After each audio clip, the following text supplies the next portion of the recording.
ultimately it comes down to the fact that these bad performances for Tim Banks are piling up, and we Yes. just can't have. I mean, the defense is the reason we Dude. lost several of these games. The offense had its blame in a lot of ways. Joey made some critical mistakes. The offense couldn't score several times, but ultimately the offense was better this year, and the defense got much worse. 100%. I mean, that's the only way to look at it from every metric. Anyone from an objective perspective would come to that conclusion. And dude, and listen, you talk the defensive performances are stacking up, man. I mean, you add this Vanderbilt performance to the top of a lot of bad performances already. And just to give first, I gotta give a shout out to Daniel saying he did a little research just how bad was the Vanderbilt performance, and he basically found that this is the worst like Vanderbilt loss that we've had since literally the early 1900s. Like, I mean, this is, and we throw those out, Blake. So you add that to the Tim Banks performance list, right? And then again, the Ohio State playoff game, which was a pathetic Tim Banks performance.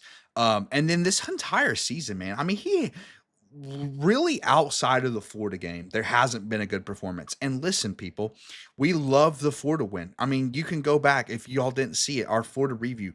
We were thrilled. We were absolutely thrilled about that win, and I still am. That's our best memory from the year. But Blake, just again, if we're going to be fair, like aren't we supposed to try to be fair and try to like get to the truth and push some buttons? Like at the end of the day, the Florida win, what we did to Florida, everyone did to Florida. Kentucky did that to Florida. Right. 41-7, they beat Florida, Blake. And by the way, to add some context to that Kentucky team, just lost 41-0 against Louisville.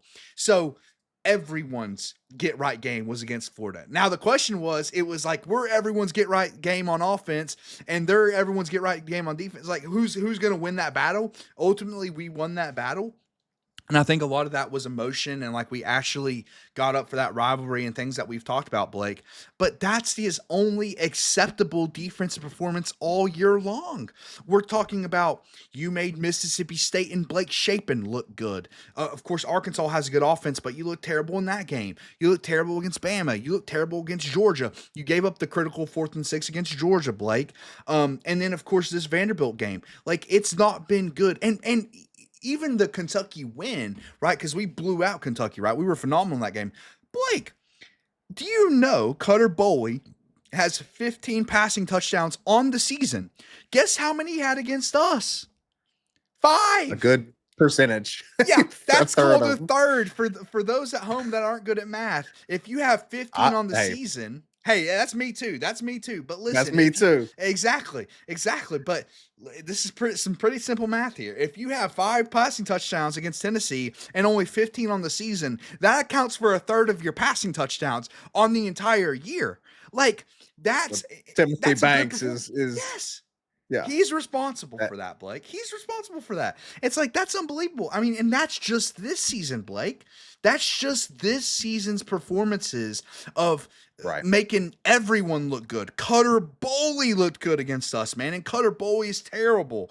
But that doesn't even include Tim Banks has been here for Heupel's entire tenure, and that Right. includes right. And I know we don't want to bring up bad memories, but that includes 21, or excuse me, 22 against South Carolina, where we're on the precipice of competing for a national championship. Like we are right there. You beat South Carolina and Vanderbilt that season. You go on to play for a Right. national championship in the college football playoffs, and you have a chance to do something here that hasn't been done here since 1998. And what happens? You give up 60 to Spencer Rattler in South Carolina. What are we supposed to just? Are we supposed to just forget about that? Like, is that not supposed to be a part of the Ex- resume?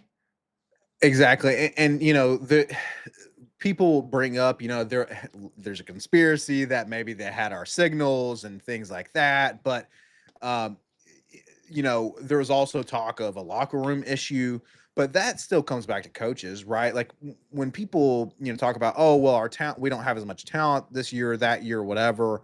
And yes, there are some years that are rebuilding years. Those should usually be kind of early on. Yeah. But there's different excuses like talent and things like that, or locker room issues.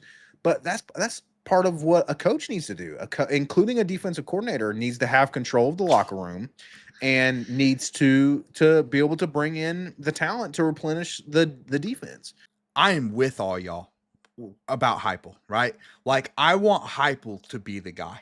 Heupel, the 22 Alabama win. Like I don't know how much we've talked about this on the podcast. We dang sure haven't talked about it in front of 84 people live, but that win meant everything to us, man. It meant everything to us. Yeah. I cried Yes. after that win. It was so much. Like we genuinely shed tears. And Blake and I Yes. were away from each other at the time. We called each other on the phone, and neither one of us could even understand what we were saying. We basically just screamed over each other for 30 minutes. Yeah, literally. And that's how much it meant to us. So I get why so many of us are attached to Heupel. But what has Tim Banks? Tim Banks gave up 49 in that game, Blake. He gave Yeah, up exactly. Tim Banks 49 wasn't the points reason in they that won game. that game. What are we Yeah. attached to Tim Banks for? Like, what? Yes. There Yes. has been way more bad with Tim Banks than good. And I know what a lot of people will point to. Well, what about 2024? And I agree with you. We got on this podcast week after week, especially early in the year, Blake, and we said this is one of the best Tennessee defenses we've seen in a long, long time. However, if you go back retrospectively and look at last season's defense, okay, which is Tim Banks' only good year here as a defensive coordinator overall, right? In a vacuum, that is his only good year. What happened in the games that we played good competition? The defense wasn't even that good. Plus, are we just going to skip over the fact that he was playing with 4 first rounders? Like, are we just going to Right. throw that under the rug? Like James Pierce, Jermod McCoy, Omar Norman Lott, Joshua Josephs were all on that squad. We're just going to ignore that fact? Like he had he's been given the talent. He's been given the talent. You can argue, and again, I'll shout out Sane because he's made this point a lot.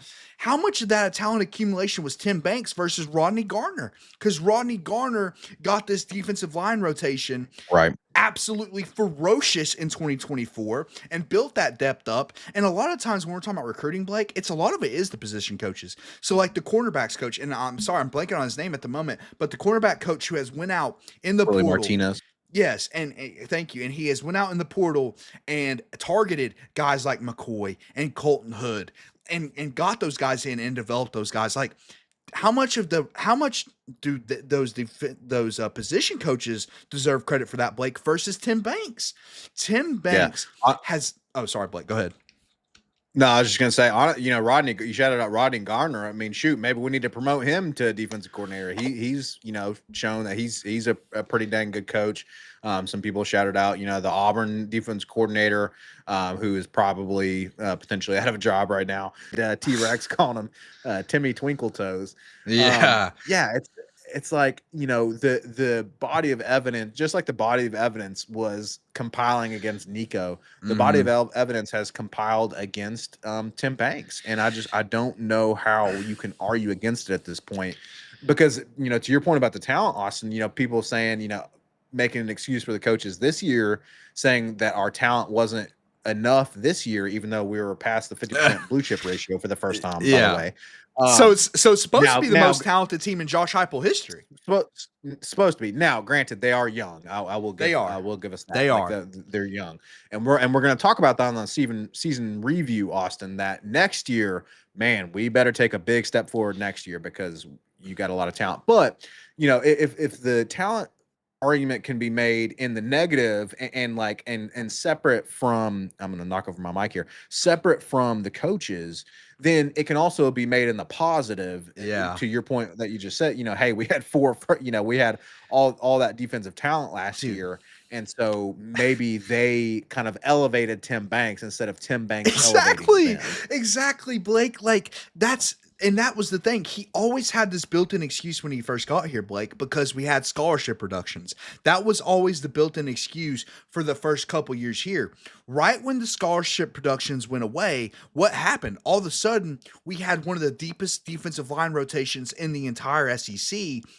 And you could say, looking back, again, James Pierce right now is a complete menace in the NFL. Jermod McCoy is about to hear his name called in the top 15.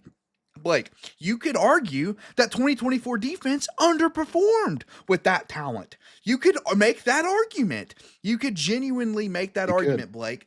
And I just and you then you go to this year and the people who just are and I love Vol Nation. I love y'all, but don't throw your hands up and just be, "Oh, where's the talent? Where's the talent on defense?" Blake, this is not a Derek Dooley level defense. Y'all are acting No, like no. that talent's coming through the door, Blake. That's what they're acting like. They're acting like Derek Dooley's coming through the door. Like, boys, this is And not Sal Sunseri as our defensive coordinator or exactly. something. Thank you. Like, it's not Sal Cesari. He's not walking through that door right now with a bunch of bums that have never been heard from again. I mean, dude, some boys at our watch party were Used doing car some salesman now. Blake, so yeah, exactly. Insurance salesman. Some dudes at our watch party were doing some research yesterday, and this was at the Butch Jones era. In 2017, our leading sack leader on the team had 4.5 sacks on the year, 4.5 on the year. And so my point in saying that is, dude, this isn't those levels of defense. Like Joshua Josephs will be a first 2-round draft pick. Like a lot of these guys are going to play in the league. This is a very talented unit.